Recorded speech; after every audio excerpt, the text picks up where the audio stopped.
총선이 한 달 앞으로 다가온 가운데 민심이 요동치고 있습니다.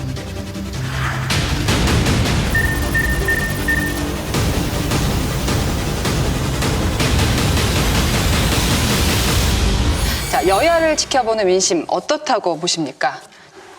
이제 기관이라든지 형식마다 조금씩 다르긴 하지만은 국민의힘이 상승세를 보이는 건 맞죠. 이건 뭐 민주당 쪽에서 인정하는 것 같고, 평가는 세 가지입니다.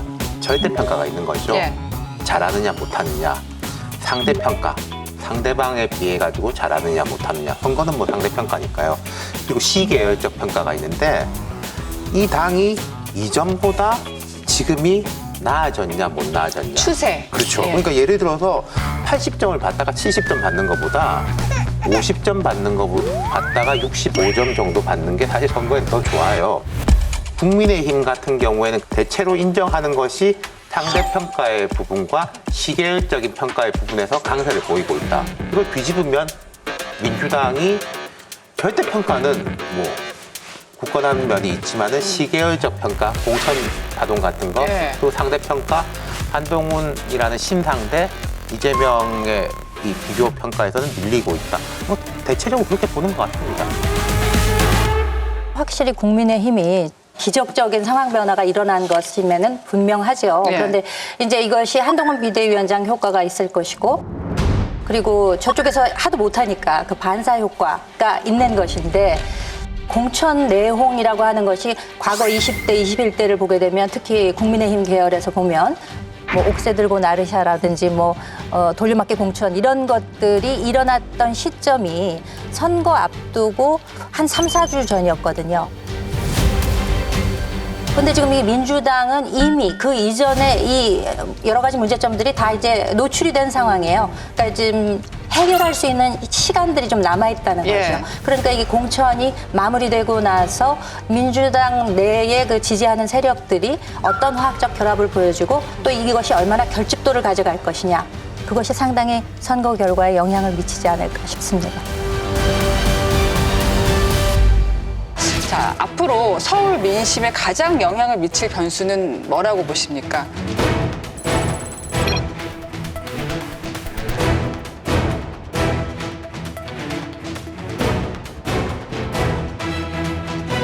지역별 그 판세가 굉장히 중요해요. 특히 이제 수도권 선거가 제일 중요하다고 얘기하잖아요. 근데 수도권도 좀 차이가 있습니다. 경기 지역하고 서울 지역은 확실히 차이가 있잖아요.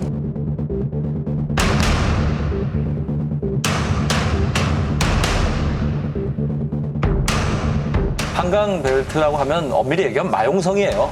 마포, 용산, 성동인데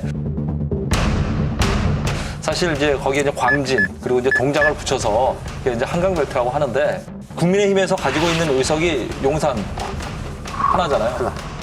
근데 거기서 이제 얼마나 더 가져오느냐인데 인물이 많이 좌우를 할 거예요. 네.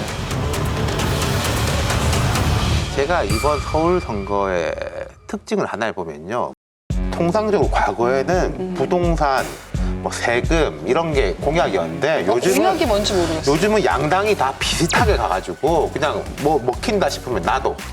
아니 지금 민주당도 세금 올린다 이야기 안 하잖아요. 감세라는 큰 틀에 대해서는 현 정부를 비판을 하는데 서울 지역의 뭐 부동산에 관련된 세금 낮추는 부분이라든지 재개발 부분에 대해 가지고 진보적인 어젠다를 내세운 게 절대 없죠. 예. 아예 말을 안 하죠. 예.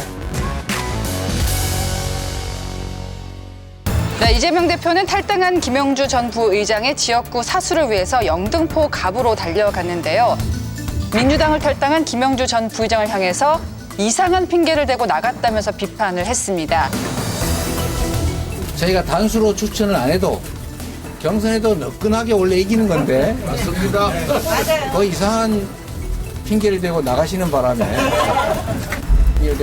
바람에 좀 싱거워지긴 했습니다. 이 대표가 지금 한 세 군데를 간 게 종로, 영등포갑, 아마 경기 양평 이렇게를 돌았을 거예요. 세 가지의 공통점이 있는 게 확장보다는 결집의 면으로 보입니다. 종로에서는 노무현 전 대통령의 사위인 각상환 변호사가 후보가 됐는데 여기도 사실 민주당 내부에서도 말이 좀 없지는 않은데 어쨌든 이 정통성, 애면, 노무현의 사위와 손을 잡았다라는 이제 결집의 효과가 있고, 영등포 갑 같은 경우에도 김영주 부의장이 이제 나간 데 대해 가지고 잡으려고 하는 거, 그리고 뭐 김영주와 권성동의 공통점은 뭐 이렇게 해가지고 직접 저격도 하더라고요. 네. 아마 그게 뭐 채용에 대한 뭐 잡음에 대한 이제 공격인 것 같은데 그게 어떤 효과일지 모르겠고. 민주당 이재명 대표가 민주당을 탈당해 국민의힘으로 간 김영주 의원과 권성동 의원의 공통점을 묻는 짧은 질문을 SNS에 올렸습니다. 권 의원은 과거 강원랜드 채용비리 의혹이 제기돼 재판을 받았지만 대법원에서 무죄 결론이 났고, 김 의원은 2014년 제기된 신한은행 채용비리 의혹 때문에 공천에서 공직 윤리 점수가 0점 처리된 걸로 알려졌습니다. 국민들에게 취업시켜 주시려고 권성동, 김영주 이런 분들 공천하시는 겁니까? 채용 비리와 관련돼 갖고는 경찰의 조사를 받은 적도 없고 검찰에서 연락받은 적도 없고. 그러자 권 의원은 이 대표와 이석기 전 의원의 공통점을 물으며 맞불을 놨습니다. 루저로 만드는 거거든요. 그러니까 쫓겨나면 이제 그런 식으로 해가지고 누명을 딱지를 해가지고 원래 잘린 놈인데 망신을 딱 망신을 주는 이런 네. 방식으로 하는데 저는 정치 도의상권 별로 안 좋다고 보거든요.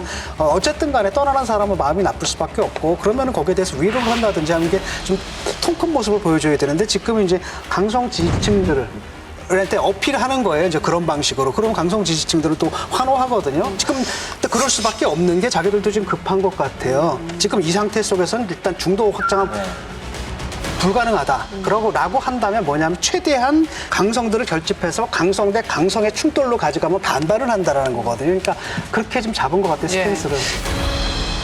국민의힘 공천을 질서 있는 공천, 차분한 공천이라고 얘기하는데 김영주 부의장을 영입한 것은 좀 문제가 있어요. 왜냐하면 이상민 의원이 국민의힘 입당한 건 다른 거거든요. 이상민 의원은 그 이재명 대표 측근과 친명의 그 사천 논란이 있기 전에 이미 이런 험한 꼴 예상하고 미리 탈당해서 국민의힘으로 가신 분이고, 김영주 부의장은 지역에서 공천이 진행되는 와중에 민주당에서 탈당해서 그 지역에서 바로 국민의힘에 입당해서 출마를 하시는 겁니다. 그런데 이분은 뭐 채용 비리 이런 것은 크게 문제가 안 되는데 이분의 정치 철학에 문제가 있어요. 뭐냐면 이분이 그 노동부 장관 왔을 때 소주성을 예찰하고 소득주도 성장, 그리고 최저임금 문제와 관련해서는 워낙 강경했던 분이에요. 이런 분을 갑자기 뚜렷한 설명도 없이 국민의힘 후보로 그 지역에 다시 출마시킨다? 그러니까 국정 철학이 맞지 않는다. 그럼요. 그런 게 논란이 되는 거죠. 김영주 부의장이 영등포에서 바로 탈당해서 국민의힘 입당하니까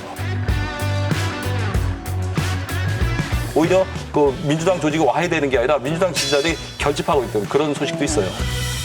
사실 국민의힘 입장에서는 영등포 갑에서 이분이 비례대표 이후에 3번이나 연속해서 그 텃밭을 일종의 일구고 있는 상황이기 때문에 영입을 함으로써 스펙트럼도 넓어지고 한 좌석을 차지함으로써 플러스 2의 효과가 있고, 그래서 어떻게 보면 결과적으로는 서로 윈윈할 수 있는 선택이었다라고, 물론 뭐 좀 아쉬운 점이 없는 것은 아니지만 네. 그럼에도 극적인 효과 또 장점이 분명히 있었다. 확장과 잡탕은 같은 거라니까요. 근데 이게 어떻게 평가받는지, 그러니까 흔히 우리가 뭐 유니콘이라든지 이런 전설 속에 있는 동물들을 보면은 제일 좋은 것만 갖다 붙인 하이브리드의 강점이잖아요. 그럴 수도 있네요. 그러니까 이거는 중심이 얼마나 강하느냐, 설득을 어떻게 하느냐에 달려 있는 거지. 김영주라는 인물은 강점과 약점이 극명하게 엇갈려요. 그런 정체성의 부분이 있지만 개인의 경쟁력과 더 살아난 거는 이분이 이제 농구 선수 실업팀에 있다가 옛날 여행원이라고 하지 않습니까? 은행의 여행원으로 일을 하다가 노동운동을 해서 거기서도 노조 간부를 계속하고 픽업이 돼가지고 그다음 지역부에서 3번 장관까지 지낸 뭐 그야말로 입지전적인 인물인 것이죠. 네. 그 두 가지 면이 극명하게 있는 건데, 그러니까 국민의힘의 과제는 강점을 어떻게 키우고 약점을 어떻게 해소할 것인가의 과제인 거죠.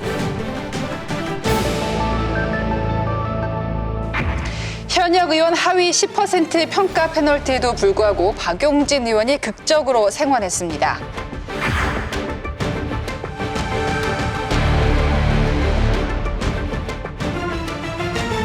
근데 정봉주 의원이 뭐 열심히 한다고 하는데 그 지역을 공천만 받으면 민주당이 이기기가 쉬운 곳이에요. 그런데 이제 그분이 민주당 승리에 어떤 정치적 의미를 갖느냐를 해석을 해야 되는데 네. 박용진을 살리는 게 더 의미가 있을까요? 죽이는 게 의미가 있을까요? 저는 정치적으로 살리는 게 더 의미가 있을 거라고 봅니다. 항상 비주류의 가치라는 게 뭡니까? 견제하는 세력이고 레드팀. 그 주류를 건강하게 만드는 세력이잖아요. 그 세력을 스스로 싹을 잘라버린 거잖아요. 정봉주 의원이 지난 20대 총선 때도 금태섭 의원이 민주당의 경선에 떨어졌지 않습니까? 맨 처음에 금태섭한테 가서